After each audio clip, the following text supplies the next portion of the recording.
Let's talk about the way it was then. Well, because someone has historic footage in their collection that has never been given up and probably never shall. I'm sitting on it right here. I've got my own mountain. And they had some of the vintage footage on the Rivals program that we're catching up on this. It was last weekend, but it was two names near and dear to my heart: John Cena versus Batista, the old OVW class. And this is another one, Brian, where this was, oh God, did I jot down a fucking date? 2005-ish, 2006-ish, 2007, 8. I'd never seen any of this. Really? Because I had goddamn right about late 2004, early 2005, I think it was, I determined if I watched any more WWE, I was going to hate the fucking wrestling business so bad I couldn't do my job here in OVW. I wouldn't want to look at them because of all the, goofy gimmicks that they had given my guys and the, careers that they had shortened, and then having to deal with our friend John Laryngitis and his smarmy attitude on the phone. I quit watching the pro. When was Katie Vick? Oh, that was like 2003, maybe 2002, 2003. Something. That started it, and by 2004, I was about But anyway, so I didn't see a lot of this stuff as it happened, but I jotted down that I had the greatest fucking Undertaker rival gimmick since Kane, and they made him Devon Stooge with a fucking box hanging around his neck.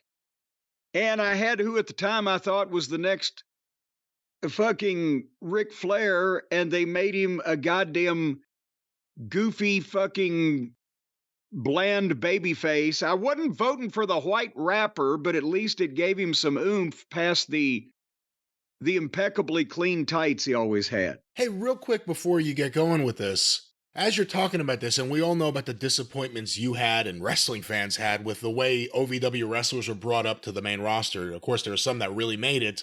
There's a lot that should have. When Leviathan became Deacon Batista, yes, and John Cena just went up there, where were you with that? Were you already disappointed multiple times, or was it fresh and new, like you didn't know they were going to screw up everyone yet? When did JR step away from talent relations and Laurinaitis start? Oh, it's just like that. That easy. Probably about that time. It was noticeable. But here was the thing. In 2002 is where they first, I believe 2002 is where they started both of these guys with, and they phased them in with house show matches, dark matches, etc. So from the time that they left OVW until the time that they showed up on TV, there was some gap of time. But the point is, a lot of people have, waxed poetic about the OVW class of 2002 or 2003 or this, talent or that talent. And when you go back and look at these rivals or retrospectives, you realize that with the exception of Brock Lesnar, who was bulletproof in that regard, every time they brought one of these fucking superstars, and Orton, because he had the genealogy, every time they brought one of these major stars into their company from OVW, they downgraded their gimmick. They gave them something less than what they'd been doing in developmental, or something blander, or something goofier, or whatever the case. It wasn't just that class, it was almost everybody. And then the story in some of these programs is, I had to find my way, find who I really was. If I was on my last legs. They were going to cut. Goddamn, you were halfway there before you fucking went up there. And they fucked everybody up. That's what I was going crazy. If they had just turned Leviathan into Batista straight away, the fucking monster with the one name, and he's hanging out with the top guys, okay.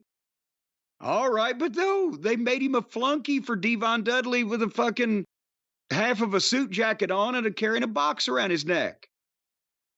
It was sabotage. That's what I got pissed off about. With John Cena, he was the prototype. I didn't name him that. That was his gimmick in California when he first got into business, had 10 matches or whatever.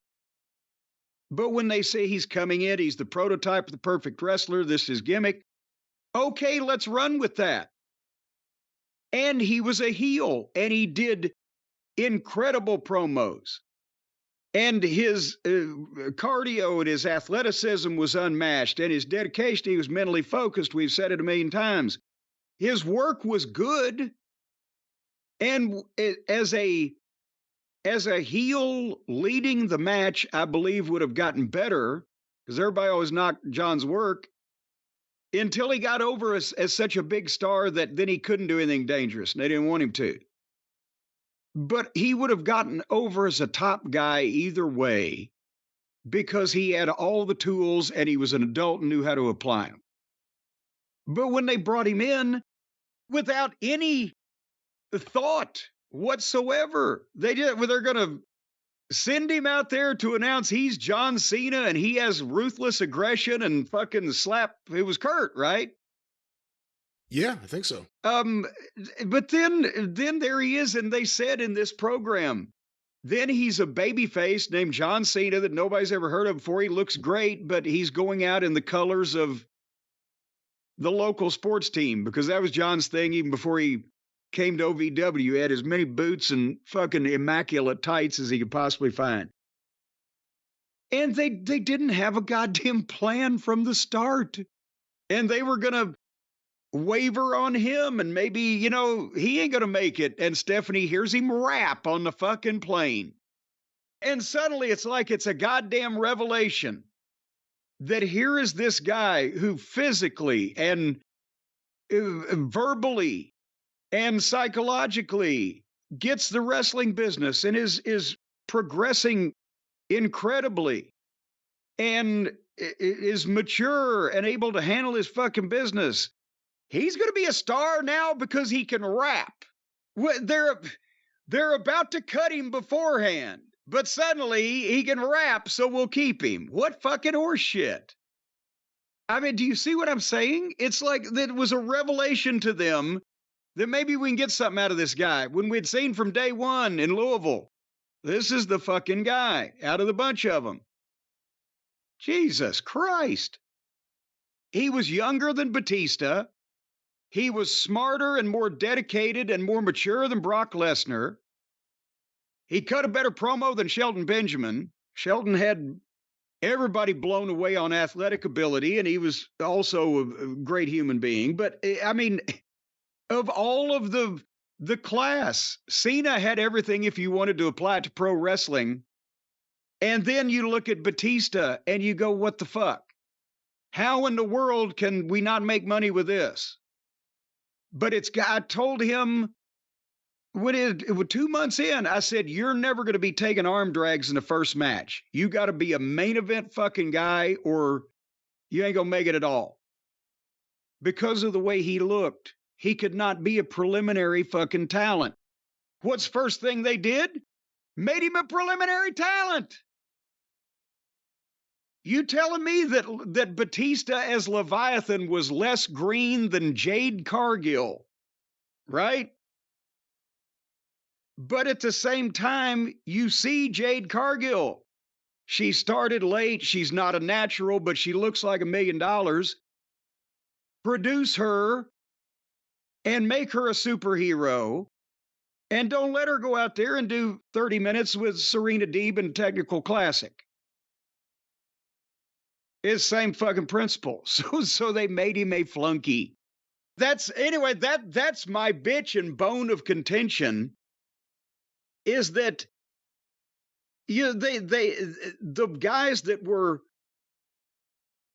gonna be stars no matter what, Cena, Batista, Lesnar, Orton, they were able to battle through it, but a lot of the guys that, didn't have that surefire fucking thing, but could have been. Well, they showed footage of Doug Basham in the ring at OVW training John Cena and Batista because he was a better worker, telling them what to fucking do. But a lot of the other guys weren't bulletproof in terms of genealogy or physique or, whatever. And they didn't get the opportunity to overcome the bad, stupid fucking gimmicks. Batista overcame being the stooge when he started working out with Triple H. And they kind of actually said that when when they became friends and, etc. But the thing about Batista was, I think it was revealed in this episode also, he wasn't an interesting person. To me, he had to be a gimmick. He looked like the greatest gimmick in the world. But I think his own words were, he was an introvert. He liked to sit in the corner and be quiet. He didn't go up and shake hands or talk. He was fucking boring. So he needed a gimmick. And then later on, they gave him kind of a gimmick in that they made him kind of like James Bond with the suits or whatever. But he never wanted to be himself. Whereas Cena didn't really want to be anybody but himself.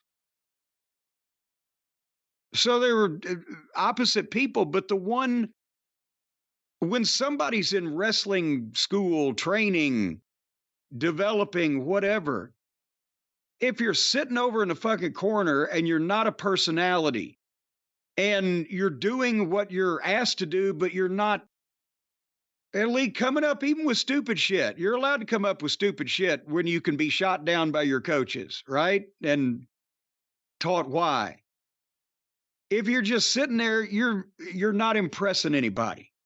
If you're not fucking talking to the boys, if you're not fucking telling jokes, if you're not fucking, well, I guess nobody does that anymore. Now they all sit around and look at their fucking phones. But 20, 25 years ago, if you weren't coming in goddamn performing in some fashion, story, goddamn hoo-ha, whatever the fuck, people, well, he's boring. He's never going to get anywhere. Does this make any sense, Brian? It makes sense. That's the one thing, like you said, Batista started hanging out with Triple H and all of a sudden started seeing things philosophically very different, and he's a guy that kind of has put down his OVW time over the years at various points. I guess thinking that he was going to be stuck as Leviathan forever and he never would have learned anything? Is that what the inference would be? Well, that's the inference. He was learning how to make money, but he couldn't realize it. And we said this, I'm not going to take off on, knocking Batista on this program, but that was the difference is now he came back once, right, to do it, but we analyzed the time frame on the show one time. When I saw him, I said at this age and, this late start, he's not a natural. He looks like $1 million. Undertaker. Same thing we thought Kane. Same thing we thought some of the other fucking monsters. Undertaker, natural rival. And you can get 5 to 7 years out of this guy as a pay-per-view attraction, as a main event fucking heel, whatever. And we did the math. And even though he didn't keep the gimmick, the time he was in WWE, minus time off for injury, because as I mentioned, he was injury prone, he actually got like a fucking 5.5, 6 year run, which is pretty much what I predicted because you could tell. And again, you can't just move that guy down the fucking card and have him doing jobs in the second match. You can't keep him on as a permanent field hand like they did poor Dolph Ziggler, So at any rate, you got a quiet guy, doesn't express himself, is not pitching in, is not, really motivated. You make him a gimmick and you shoot for he can work with Undertaker, he can work with Kane, he can work with Big Show at the time, and a few others. And there's your 5 years you can get some money out of the guy. They did it a different way and they got money out of the guy for 5 or 6 years. Anyway, Brian Gerwitz sounds and looks like the epitome of one of these weasel fucking writers they started getting about that time, doesn't he? He looks like the kind of guy that would be carrying around a bottle filled with piss. I guarantee you that if it had been 5 years earlier that he came along, he would have been my Russo, and I would have snatched him around the neck because I can tell that he has no knowledge of how fucking frog-like and minuscule he really looks. And that's another one of the problems we never talk about with all the Dwayne Johnson stuff of him putting all of his stooges in place. Gewurz is now all over these documentaries like Bruce Pritchard always was.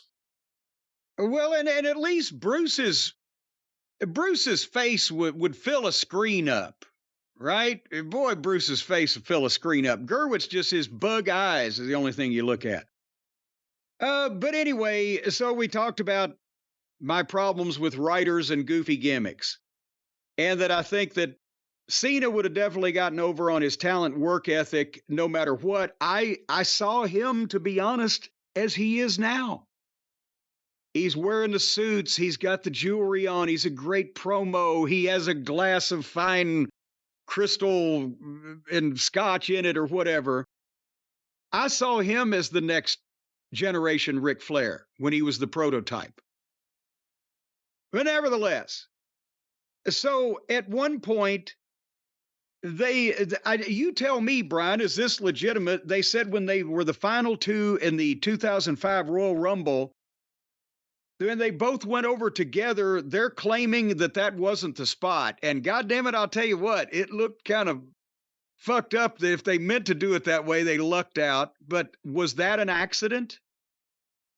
I don't know. Because that's 20 years ago. I didn't know whether you might remember. It's 20 years ago. It's a long time ago. Because Gerwitz said it wasn't written in the script. Here's another reason I hate this jock-sniffing little prick. If you use the word script, that is a surefire test that you don't belong in and never should have been allowed into the wrestling business. If you use the word script, I would scream at people in fucking training class about that. You would think if Gerwitz has been elevated to his position, he'd know that by now. But it looked like they overbalanced on the thing. I don't know. So then they came out and restarted the match. And then, did their regular finish. I'd be interested in getting anybody else's input on that but it did look like, I don't know if they could have done that on purpose, but nevertheless. Then they end up, both of them being the world champion at the same time, because they had the 20 years ago, WrestleMania 2005, they still had been doing the brand split. So they had two champions, but they were trying to paint the picture that, these guys had risen to be in the top of their respective shows. It just highlights how dumb it is when they have one guy winning a world title and another guy winning another world title on the same fucking show. And then it takes them till 2008, 3 years later, that they ever actually goddamn wrestle each other. But nevertheless, the PG era began and Cena became the never give up babyface. And they said, Batista, not so much. And Gerwitz said he wasn't PG. And Batista said this was a quote, he didn't want to be flashy and entertaining. See, that is and again earlier, I'm an introvert. I didn't want to be around anybody. I wanted to crawl under a rock and hide. Those were quotes from him. And Cena is an extrovert. You could have him do anything. You could send him to the goddamn local news. You could send him to the charity hospital. You could send him to the maternity hospital. Whatever the fuck. I think they got Batista over in spite of himself, now that I'm dwelling on this. But anyway, so by Mania 2010, I was actually there in Phoenix for the Ring of Honor weekend and went to the Heart Attack Grill, but I never saw that WrestleMania. Cena won. They had a rematch, and the next month in a last man standing match, and Cena duct taped him and won. That was fucking hilarious. I don't know if I would have done it to a monster like that, but they told a story. Batista didn't like the creative and decided to be an actor and quit the WWE. So they had the I Quit match, and Cena gave him an attitude adjustment through the stage to write him out of the. Have you noticed that If a rivalry or a feud or a famous incident happened before 2005, the highlights are of matches. But by the time you get to 2010, every highlight involves cruelty to furniture or cars. Someone getting thrown off the stage. That's right. It's what it Yeah. became. I will say, towards the end, and you always wonder when a wrestler knows that they're finishing up, mentally, where are they? I found Batista's character kept getting stronger and stronger, almost like he was just going to do his thing. And it was working. He was such a different kind of character on there. This big muscled up guy in skinny jeans. And then he was just gone. And he's a good actor. He's been good in the movies I've seen him in. Well, and I think that's the thing, is that he wants to be somebody else because he doesn't like to be the center of attention as himself. And Cena or Rock, they're the opposite guys in that they have to be themselves in almost everything because their personalities are big. So it's two ways of looking, two opposite directions of looking at the same thing through the middle. As Mama Cornette never said. Well, that was WWE Rivals. What a rivalry it was. Are they out of rivalries now to talk about? No, I'm about to watch Flair versus Dusty and see what they do with that one. We didn't see that one already? That's the new one? No, that's a brand new one. It was just as before we traveled through time. It was on last night. So we'll talk about that this week on The Experience or on the Drive-Thru. Or what program is this? What day is this? This is The Experience. Oh, well, what an experience it is. So we'll talk about it on the Drive-Thru this week. Or The Experience. Well, God damn it. You don't want to talk about it? I got to make sure I have time to watch it. Well, what else are you going to be doing with your time? I'll tell you how you can save some time. Okay. Do you know how long it takes you? Whenever you get up in the morning and you do your personal grooming, you've got to go find a rusty bottle cap or a fucking butter knife and smack it against a rock a couple of times and try to scrape all the hair off your face for the day. You know that takes a long time, 30, 45 minutes. Doesn't it happen like that for you, Brian? Is this why your face always looks so raw? Yeah, because I didn't know about Harry's until recently. Because our friends at Harry's can shave you. That's right. They won't do that. They won't do that, but they can help you get the supplies you need. Actually, if you're nice enough to Harry, from what I understand, he will come over. But nevertheless, they can save you a lot of time and a lot of money with your shaving routine because they've got all the tools that you need. You don't have to just go around out in the backyard and try to find a sharp object. They've got the professional stuff that does it right. They've got the ergonomically designed handle for the razor that is topped with 5 blades that are made specifically in some goddamn country somewhere. I'm trying to remember. Where are these German engineered? Yes, indeed they are. Well, the type is small.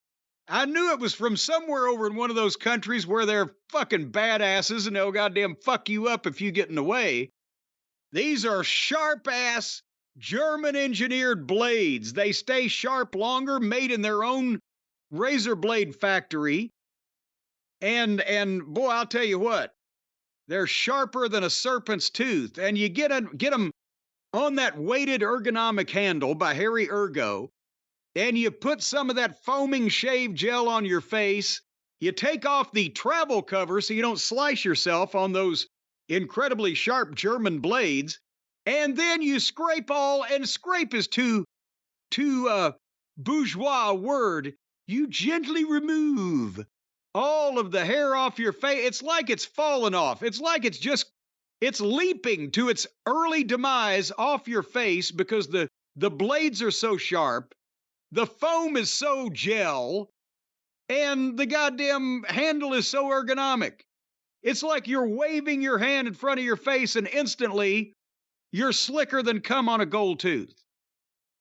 And what does it take? 90 seconds, 2 minutes, boom. Depends on your hand-eye coordination. And Brian, you know the best part of this whole thing? the trial set, where you can try all this out and you can make sure, ladies and gentlemen, that what I'm saying to you is nothing but the gospel truth here today. The trial set normally costs $13 for the razor and the blades and the gel and the cover. But right now, if you go to Harry's, that's HARRYS, no apostrophe, .com/JCE,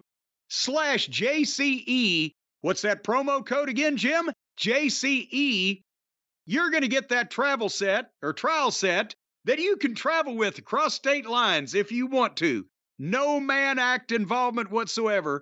You're going to get it for only $3. Now, Brian, put that in your pipe and smoke it. All right, can we take a break? Well, I don't mean right now. My bong? Can I use my bong? You can burn and combust anything you want to, but not until I finish telling the fine people about how fine the Harry's products are, and they've got the highest customer satisfaction in the shaving industry. Now, you see people all the time. They're on the local news. They're in the hospital, laid up in a hospital bed with stitches across their throat because of a shaving accident at one of these low-class shaving places. You know the kind. They're next to the all-night wicker stores. And there's nothing like that at Harry's because the gel makes you so daggum slick. And the razor blades, even though they're sharp, it's a safety razor apparatus. You're not going to cut the carotid. You're not going to cut any arteries or capillaries on your face. You're just going to get rid of that no good hair. That disgusting, matted, stench-ridden hair hanging off your entire visage will be removed for only $3 for this trial set. And you can use this trial set umpteen of times because the blades stay sharper longer. And if you like it, no risk trial. Don't like your shave? You don't worry about it. Folks, it's on them. They'll come back to your house and put that hair right back on your face, and you'll never know it was missing. They're not coming to your house. Well, how else they going to put the hair back on? They going to send it to you, make you do it yourself? I think not. These are classy people. Once the hair's gone, it's gone. It will not be reattached. Let's make sure we firmly state that for legal reasons. Are you saying it won't grow back either? I'm saying it will grow back unless you have some sort of condition, but the hair that you cut off your face with the 5 blades of sharp German steel from Harry's, that hair cannot be reapplied. Ah, or won't be. Then before you get this trial set, shave with something else and save that hair just in case, and you might have to put that back on. But anyway, folks, once again, go to harrys.com/JCE, $3 trial set, the blade, the handle, the gel, the cover. Then you can subscribe. They'll send it to you all the time. You'll stay slicker than whale shit in an ice flow. Harry's. It's Harry's. That's who you ought to remember. I'm just wild about Harry's, and Harry's wild about me. All right, once again, Harry's, promo code. And also, they have richly lathering, skin-softening body wash and scents like redwood, wildlands, and stone. So if you'd like to smell like a tree, a field, or a rock, they can help you out with that too, and extra strength. High-quality, amazing-smelling deodorant, just $5. Comes in a mason jar. All right, once again, Harry's. What's the promo code, Jim, and the website? Harrys.com, promo code /JCE.